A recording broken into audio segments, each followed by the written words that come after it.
One of the problems is you as professionals in your business, you already have the answers. And there's an interesting element that it doesn't matter if you have the answers or if the answers are right. If you're automatically giving them answers, you're not listening to them. Even if you ask great questions and you trigger a response, you're not listening to them.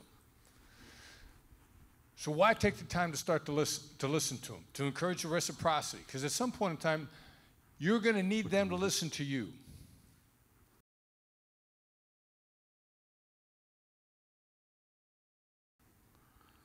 And if I'm in an interaction with someone and I picked up that they're not listening to me, I'm done with them. I'm not going to listen to you if you don't listen to me first. Even if you're right. I'm at a conference with commercial real estate investors just a few months back. So I'm at the VIP lunch, and a guy sitting next to me starts asking me about whether or not I'm interested in investing in commercial real estate. So I'm like, all right, I'll bite. I'll listen to what this guy has to say. And he asked me a great open-ended question. You might notice we're trying to get you out of questions and into labels. That's an underlying theme here. So he asked me a what question? Great question. And I answer, and he comes back at me with an answer right away. And I'm thinking, that was a little fast. It wasn't that his answer was wrong. It was just fast. Because I know as a human being, at some point in time, he's going to be off track. And if he isn't listening to me now, he's never going to know when he's off track. And I know that moment is coming. So he asked me another question. I answered it. He's got an answer right away. Now, he's done his research. He probably figures that whatever question he asks me, I'm going to come up with one of three answers. And he's going to have the perfect response tailored for that in advance. He's going to be ready to go, ready to go, ready to go, ready to go. And the second time he did that to me, I just turned to the person on my other side and I never spoke to him again. Notice the fact whether or not his answers were right or wrong had nothing to do with I have no time for somebody who doesn't listen to me because I know at some point in time they're going to have to. So this encouragement of reciprocity. Now, what's the other part of why take the time to listen to somebody? To hear them out, to use the labels and the mirrors. Anybody know what the magic response is? Exactly. That's right. Every time someone feels heard, they get two magic neurochemicals, oxytocin and serotonin. What happens when you get a dose of oxytocin? Most people know it as the bonding drug or the love drug. There's a lot of people talking about oxytocin. They're kicking it around. They don't know what the hell they're talking about. Our team, we look at this stuff hard all the time. Derek and I are constantly kicking ideas back and forth. I'm talking to Troy, talking to everybody on the team. We're constantly looking at this stuff. Oxytocin, yes, is a bonding drug. You feel bonded. It's a one-way bond.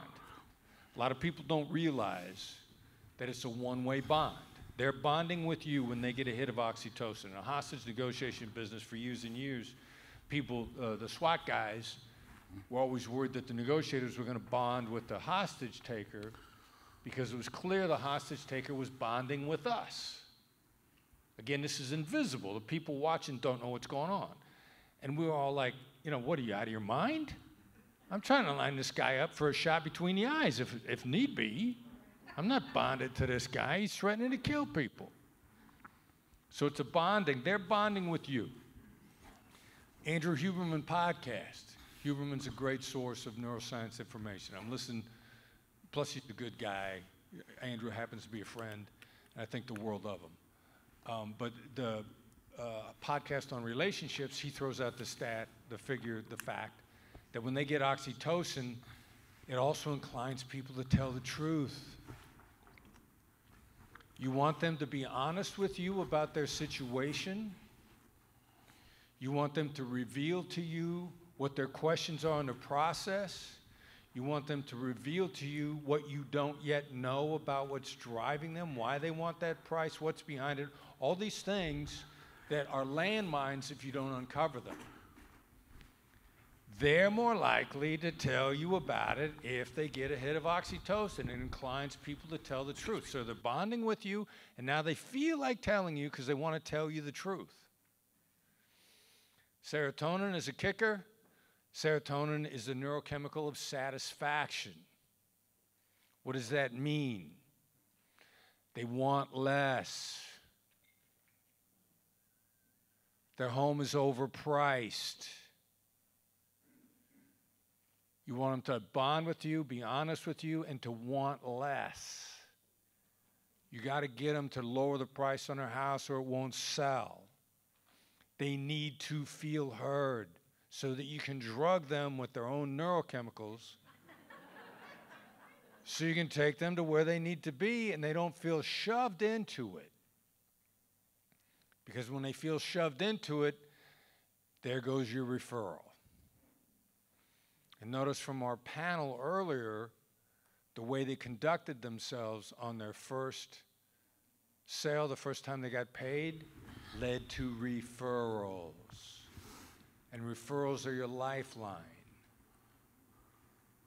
So the process of making them feel heard, listening to them and hearing them out exactly as Derek has described is critical on all of these levels.